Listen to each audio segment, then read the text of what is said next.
hoje é a polarização de esquerda e direita, sendo que esse papo de esquerda e direita é uma grande mentira e eles são todos amiguinhos. Aliás, fica aqui, Lula, fica aqui. Aliás, deixa eu lhe falar uma coisa. Fica aqui. Deixa eu falar uma coisa pra você. Sabe o que eu fiquei sabendo agora? Sabe o que eu fiquei candidato. sabendo agora? Que todo o discurso seu no Congresso Nacional era falando bem de mim. Você era deputado, eu era presidente. Lula. Me ligaram, disseram que você era um puxa-saco meu que não tinha precedente na história. Eu não posso entender que o nosso PT, inclusive confesso publicamente, que eu votei no segundo turno no Lula e escolhi o que eu entendia ser a melhor opção. Nós temos esperanças em nosso país para o ano que vem, mas temos crise pela frente. O que eu gostaria de acrescentar e colocar aqui? Você observa, o governo Bolsonaro, ele não é diferente do governo Lula. Você pega principalmente o ministro da Economia, você olha aqui o Henrique Meirelles, ele fazia parte do governo PT. O povo não aguentava mais o PT. Eram 13 anos de governo PT e o pessoal não aguentava mais. E aí surge o Bolsonaro com o apoio da bancada evangélica. Hoje a base de Bolsonaro são os evangélicos. Infelizmente, a cúpula da igreja evangélica está corrompida. É uma cúpula que está ali levando o povo para uma direção que é uma direção de abismo. Em Deus, de momento algum, falou de arma, manda armar uma população. Não tem esse papo de fazer arminha. Infelizmente, andou por esse caminho, mas está tendo um despertar. Os olhos estão sendo abertos da população de forma geral. Até porque o Espírito Santo não vai deixar nada oculto. As coisas vão ser reveladas.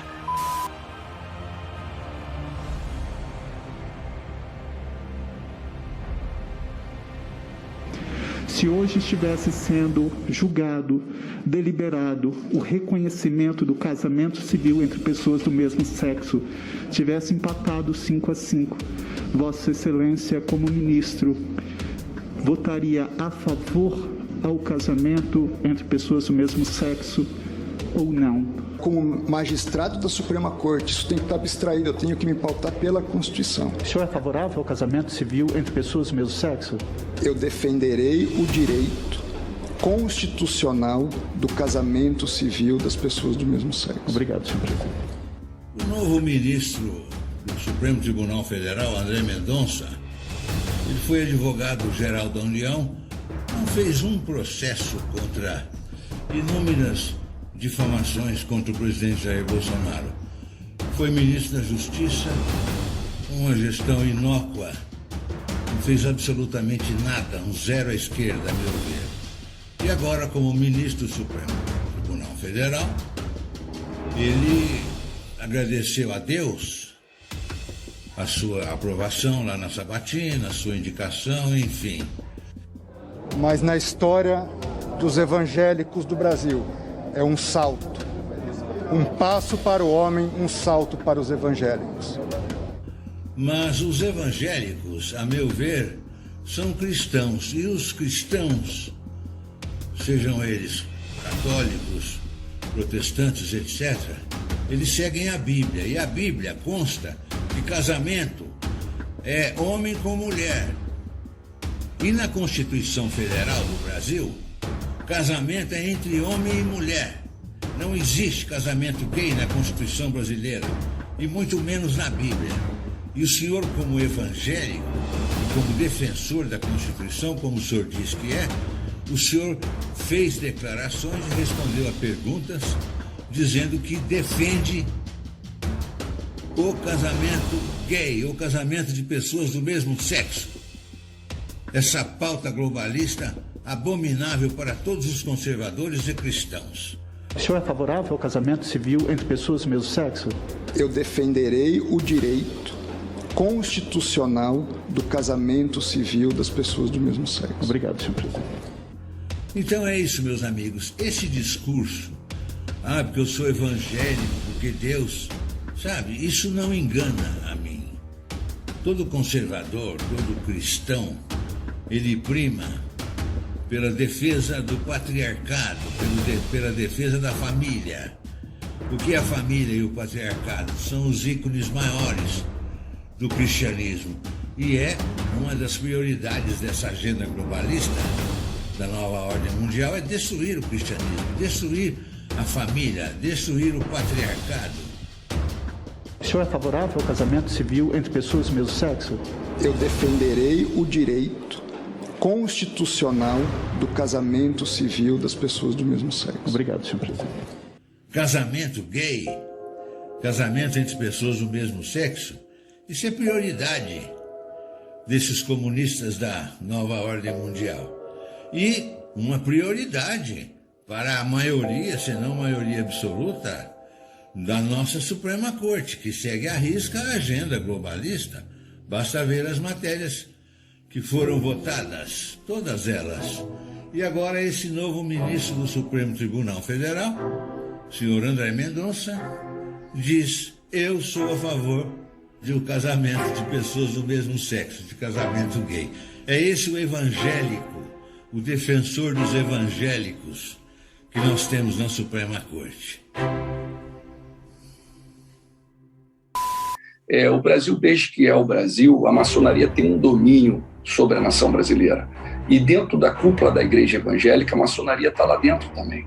E aí, infelizmente, estão levando o povo para essa direção. Mas eu creio que haverá um grande... os olhos vão ser abertos.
O presidente Jair Bolsonaro participou nesta terça-feira da cerimônia de chegada do coração de Dom Pedro I em comemoração ao bicentenário da independência do Brasil.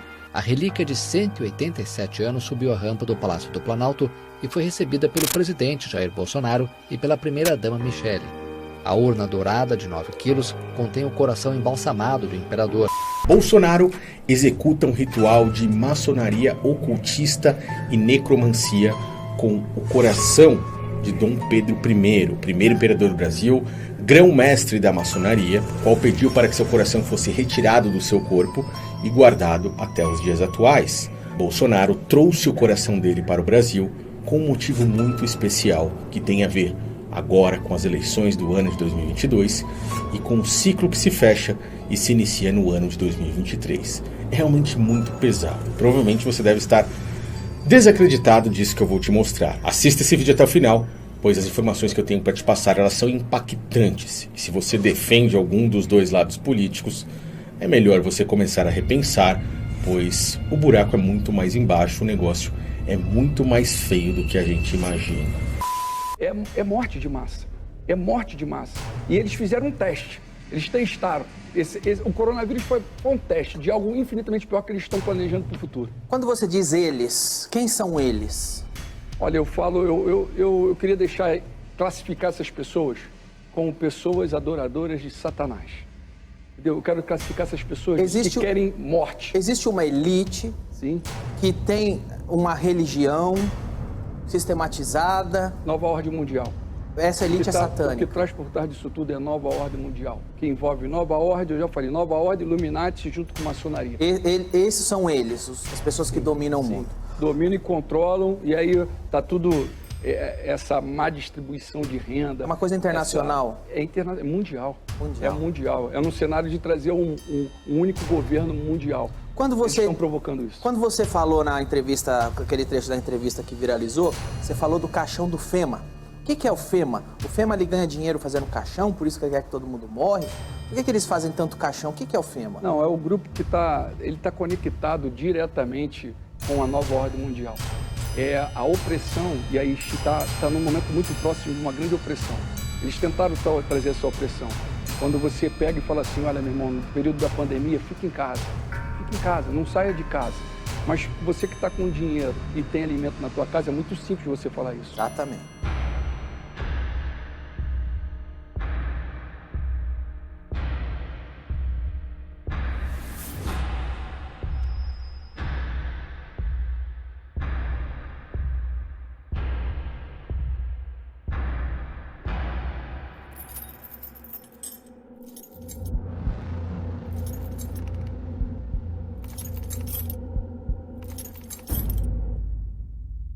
Ouvi.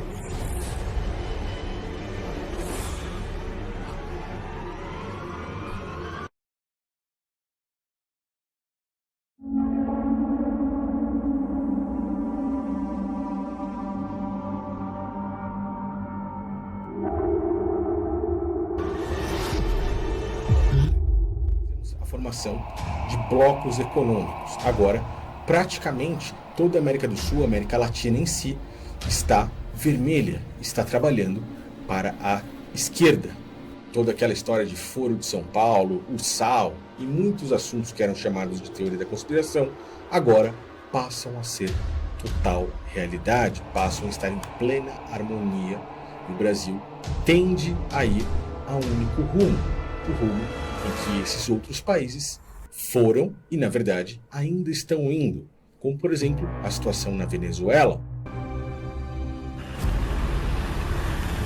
A crise na Venezuela se agrava a cada dia. A Organização dos Estados Americanos contabiliza que 5,6 milhões de pessoas deixaram o país até julho deste ano. Isto representa 18% do total da população. Quem não tem condições de fugir, agora luta para sobreviver. 94,5% dos habitantes do país enfrentam a pobreza. Desses, 76% já são considerados miseráveis. Não comido nada hoje. Não conseguiu nada hoje. Eu tenho ajuda a comer, sim, eu não vou comer. Não tenho, amor. Para ver quem foi no que respetar a Rosita, ¿vale? Ese va a ser tu desayuno y tu almuerzo. Desayuno y almuerzo con la noche de la cena.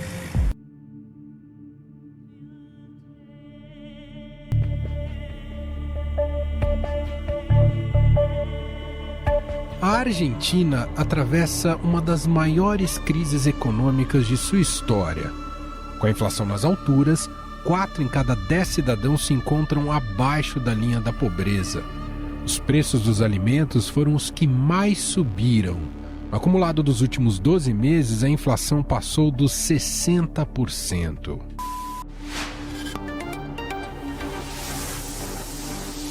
No quinto episódio da série sobre os desafios da América do Sul, vamos à Argentina. Nosso vizinho passa por uma crise política com o presidente Alberto Fernandes e os índices de pobreza não param de subir em meio à inflação e juros altos. Sob o governo dos peronistas Alberto Fernandes e Cristina Kirchner, a Argentina enfrenta uma inflação de quase 65% ao ano. O país tem ainda de cumprir o acordo com o FMI para o pagamento de uma dívida de quase 44 bilhões de dólares, afundando a Argentina em uma das piores crises de todos os tempos. A BBC publicou recentemente uma série de reportagens trágicas sobre a Venezuela. Falamos da fome que fez com que venezuelanos perdessem em média 11 quilos no ano passado. Falamos do êxodo de venezuelanos desesperados em busca de uma vida melhor nos países vizinhos. E falamos até de corpos que explodem em necrotérios por falta de energia para o resfriamento. Não faltaram perguntas dos nossos seguidores. Como a Venezuela chegou onde chegou? E mais ainda, será que é possível que o Brasil acabe no mesmo buraco?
Eu vou aproveitar esse gancho aqui do Valdeir para fazer uma análise que eu tenho visto e que tem me preocupado muito. Eu estou vendo gente dizer que não é preciso se preocupar com a eleição do presidente, porque já se elegeu um Congresso conservador e esse Congresso vai ser o freio aos arroubos do presidente. Só que, quando nós temos um confronto entre o Poder Executivo e o Poder Legislativo, o Poder Executivo quer agir de uma determinada forma, baixa um decreto, o Poder Legislativo entende que aquele decreto extrapola as atribuições do presidente e vai lá querer derrubar esse decreto. Promulga um decreto legislativo sustando o ato do presidente. O presidente entende que não tinha extrapolado nada e recorre a quem? Ao judiciário. Então, nesse confronto entre uma base de direita conservadora no Congresso e um executivo de esquerda, o poder vai ser exercido integralmente pelo Poder Judiciário.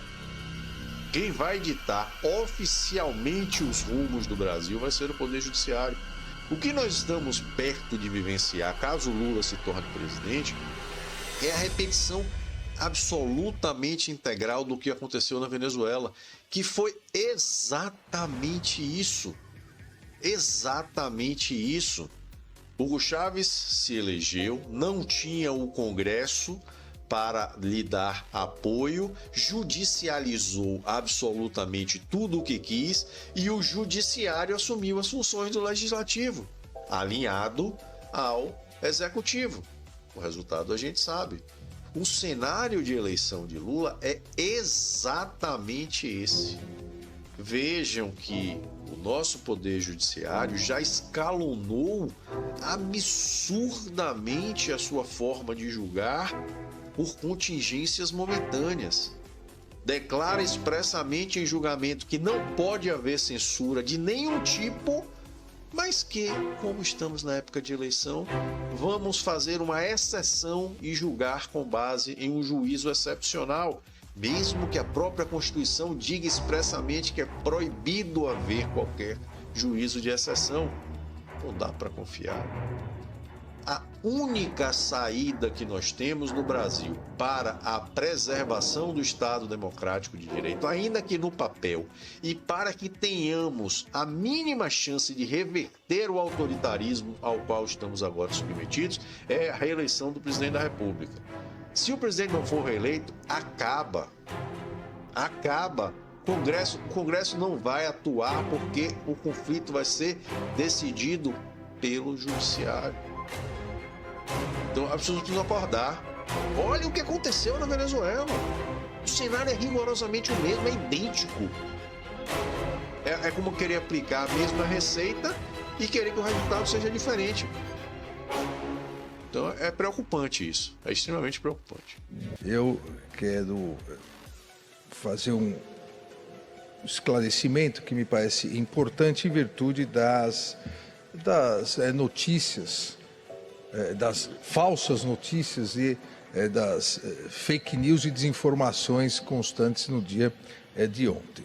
Como todos sabemos, não é, nunca foi e continuará não sendo responsabilidade do Tribunal Superior Eleitoral distribuir mídias de televisão e rádio e fiscalizar rádio por rádio no país todo se as rádios estão ou não transmitindo as inserções dos candidatos. Repito, eu falo muito isso nos vídeos. Se tu tá vendo isso como cidadão comum aí, cara, imagina a inteligência das Forças Armadas. Eles estão vendo tudo, cara. Todo brasileiro tá torcendo. O dia de maior alívio de paz vai ser um tribunal militar decente, fazendo as perguntas certas que devem ser feitas pro TSE. Do próprio Xandão, cara. Imagina o Xandão sentado lá na cadeira dos militares, sendo perguntado e investigado. Auditoria e tudo que tá acontecendo ali, CPI, que aliás já estão pedindo alguns senadores, né, o Lazer Martins. É o que deve ser feito em nome da transparência. Isso sim é em nome da democracia. Senhores, né, pesquisadores e estudantes. Ou não, me contestem, por favor. É absurdo o que está acontecendo agora. O Alexandre de Moraes deu uma decisão dizendo que não vai investigar o Radiolão, simplesmente não vai investigar a omissão das inserções comerciais da campanha de Bolsonaro e passou a investigar os denunciantes. Veja, você vai na polícia denunciar o crime e a polícia, ao invés de investigar o que você está denunciando, ela pede o seguinte: não, você que é o criminoso, você agora que vai ser investigado, isso não faz o menor sentido. A mídia está dizendo que as denúncias de Bolsonaro são mentirosas, mas ele apresentou mais de 5.000 páginas de auditoria indicando as emissoras, as inserções e os horários que deixaram de ser exibidos. A Rádio Clube FM de Vitória da Conquista, no interior da Bahia, diz que foi induzida a erro pelo próprio PT, que diz que tinha ganhado direito de resposta quando a decisão já tinha sido anulada. E por conta disso, somente nessa rádio, cerca de 12 horas de propaganda de Jair Bolsonaro deixaram de ser exibidas. Uma nova auditoria indica que em Minas Gerais mais de 15.000 inserções deixaram de ser exibidas em prol de Jair Bolsonaro. E pior ainda, a lei diz que as campanhas dos candidatos é que são responsáveis por fiscalizar a exibição das propagandas. Quando a campanha de Bolsonaro faz isso, o TSE diz que é tudo falso, que não vai investigar nada, não faz o menor sentido, era obrigação da Justiça Eleitoral, no mínimo, começar a interrogar as rádios, tentar saber o que aconteceu, analisar todas as provas, analisar todas as auditorias, para tentar ter um mínimo de equidade nessas eleições. O que está acontecendo é imundo, nunca antes visto na história desse país.